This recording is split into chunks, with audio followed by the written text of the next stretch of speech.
Joining me right now from Davos, Switzerland is the Eurasia Group president, G0 Media president, and the author of Power of Crises.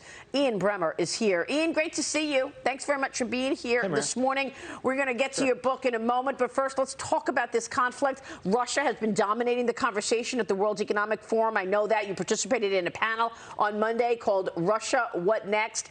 Are you happy or pleased with the way the West has responded to Vladimir Putin's death and destruction?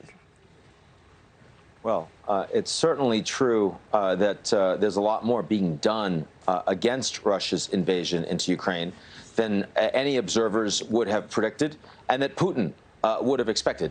And it's not just about the sanctions and the freezing of Russian assets. It's about the sharing of intelligence with Ukraine.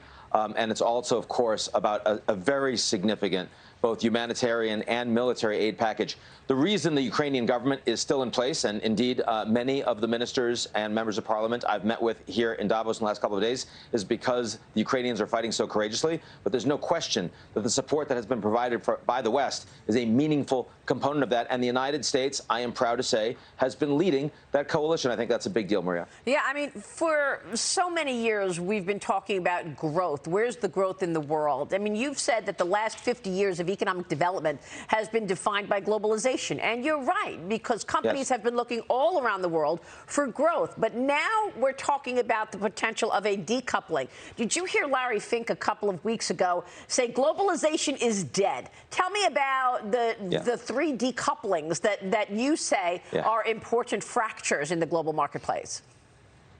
Look, I know Larry well. We spar a lot, and I have a lot of respect for him, but I don't think globalization is close to dead, and I think there are very few CEOs or financial titans that would agree with that sentiment. There is decoupling going on, but it's not one decoupling, as there was one globalization. It's three different decouplings. One is that Russia is being forcibly decoupled, and rightly so, from the United States and the advanced industrial economies. That's not just the United States didn't do much business with Russia, but it's also, of course, Europe that was getting an enormous amount of energy from Russia, and that is going to go away.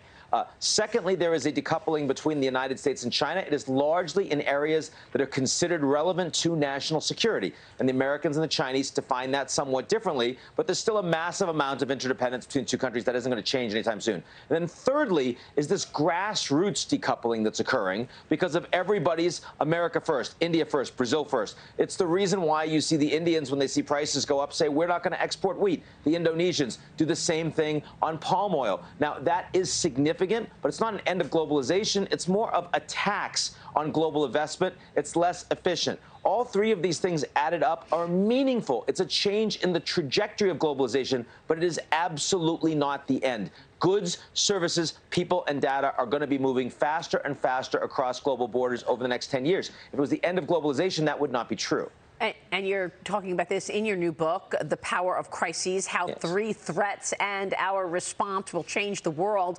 You're arguing that we're unprepared for these three looming crises. Look at the markets, though, right now. I mean, look, a lot of people feel that the U.S. is the safest right now, and yet this market is down 30% on the NASDAQ year to date because of the Federal Reserve and its experiment in terms of taking rates up and not taking the U.S. into a recession. We're near the lows of the morning again this morning, down 162 on the Dow Industrials, rates at 2.726 on the 10-year.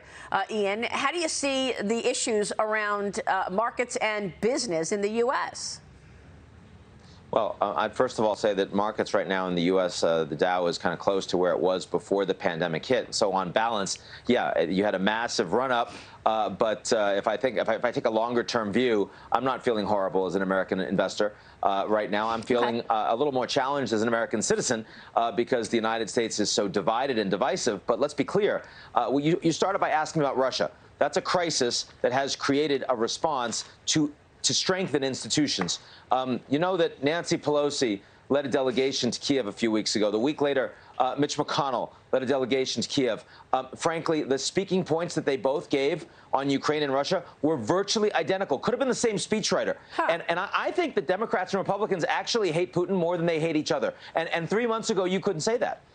So, I mean, is the United States a little bit more functional as a consequence? This $40 billion will tell you that. The Ukrainian government will tell you that. How about NATO? Is it stronger? Of course it is. Is Germany doing more? Absolutely. Finland, Sweden? Yes. That's because of Putin. We can thank Putin. Putin did not read my book. I can promise you that, Maria. Ian, it's good to see you. Enjoy the week, and we'll catch up soon. Thanks so much, Ian Bremmer in Davos this week. We'll be right back. Stay with us.